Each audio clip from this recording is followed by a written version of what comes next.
Paul Oula, ini sɔgɔma. An b'a ye ni sɔgɔma George. CEDEAO farafinna tilebiyanfan jɛrɛ tɔnba o ka lajɛrɛ senfɛ Abuja u ye a latigɛ ka kalo 6 di a Mali, Niger ani Burkina Faso ma. Yala aw yɛrɛ fɛ kalo 6 mun kɔni dilen filɛ nin ani ka kumaɲɔgɔnya kɛlan olu ka baara kuntala janya ni o ye Senegal jamana ɲɛma ani Togo ɲɛmaw ye. Yala ni kumaɲɔgɔnya ninnu bɛna se ka to a Mali, Niger ani Burkina Faso olu ka to CEDEAO kɔnɔna la wa? CEDEAO ka nin décision ye min ye k'a fɔ ko a bɛ kalo 6 di AES jamanaw ma Mali, Burkina ani Niger walasa hali bi kumaɲɔgɔnya ka tɛmɛ u ni CEDEAO ka médiateur ni ɲɔgɔn cɛ ni o de ye Diomaye Faye ale min ye Senegal président ye ani Faure Gnassingbé ale min ye Togo président ye. O b'a yira k'a fɔ ko hali bi CEDEAO jamanaw u t'a fɛ fiyewu AES jamanaw ka bɔ u ka tɔn kɔnɔna la, o ye a fɔlɔ ye. Alors a filanan ye o de ye u bɛ hali fɛ bi kumaɲɔgɔnya ka tɛmɛ u ni ɲɔgɔn cɛ. Mais n'an ye jateminɛ kɛ an b'a faamu k'a fɔ alors Diomaye Faye ale ni Faure Gnassingbé u ka baara de bɛna tali kɛ walasa AES jamanaw u ka to CEDEAO kɔnɔ u kana bɔ. Mais an b'a faamu k'a fɔ ko baara in bɛna gɛlɛya kosɛbɛ k'a sababu kɛ AES jamanaw kɔni ko ko olu bɔra tɔn in na ka ban pewu. Alors n'u bɔra tɔn in na sisan ni kumaɲɔgɔnya bɛ kɛ kumaɲɔgɔnya kan ka kɛ fɛn wɛrɛ de kan min ni ka to tɔn in na o tɛ kelen. Kamasɔrɔ n'an ye jateminɛ kɛ an b'a faamu k'a fɔ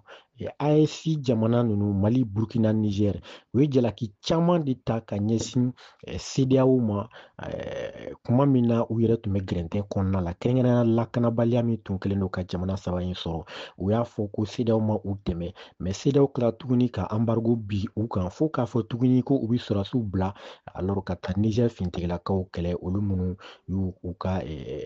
président ka fanga dafe. Donc o la u y'a faamu k'a fɔ ko CEDEAO kɔni kɛlen don sisan tubabuw ka baarakɛminɛ de ye farafinna woroduguyan fan fɛ kɛrɛnkɛrɛnnenya la Faransi. Paul la yanni CEDEAO yɛrɛ ka lajɛrɛ cɛ AES jamanaw tun y'u kan bɔ k'a fɔ ko CEDEAO jamanadenw na se ka taama kɛ u ka jamanaw kɔnɔna la AES kɔnɔna la ka sɔrɔ u ma dugutaga sɛbɛnw ta. Yala a bɛ i n'a fɔ ko AES jamana ɲɛmaw olu b'a fɛ ka CEDEAO kɛ i n'a fɔ dulokibaw bɛ se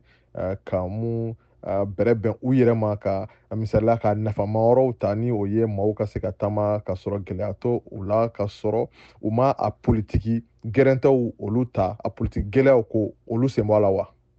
AES jamanaw bɔra ka o kumakan min fɔ o b'a yira k'a fɔ ni CEDEAO ma ɲa ko a bɛ kumaɲɔgɔnya ta ani AES jamanaw ni ɲɔgɔn cɛ u kan ka kumaɲɔgɔnya kɛ yɔrɔ min na o de ye k'a fɔ ko CEDEAO jamanadenw ni AES jamanadenw u bɛ se ka bɔ ka taa ɲɔgɔn ka jamanaw kɔnɔ ka sɔrɔ u ma gɛrɛntɛ sɔrɔ ani tuguni a commerçants bɛ se ka taa ɲɔgɔn ka jamanaw kɔnɔ ka taa baaraw kɛ ka sɔrɔ u ma gɛrɛntɛ sɔrɔ. Alors ni dun ye CEDEAO ta ka AES ta i b'a faamu k'a fɔ jamana ninnu bɛɛ tɛnkunnen don ɲɔgɔn na frontière dɔrɔn de bɛ u ni ɲɔgɔn cɛ donc o b'a yira k'a fɔ ni Diomaye Faye Sénégal président ale ni Faure Gnassingbé Togo président n'u ka baara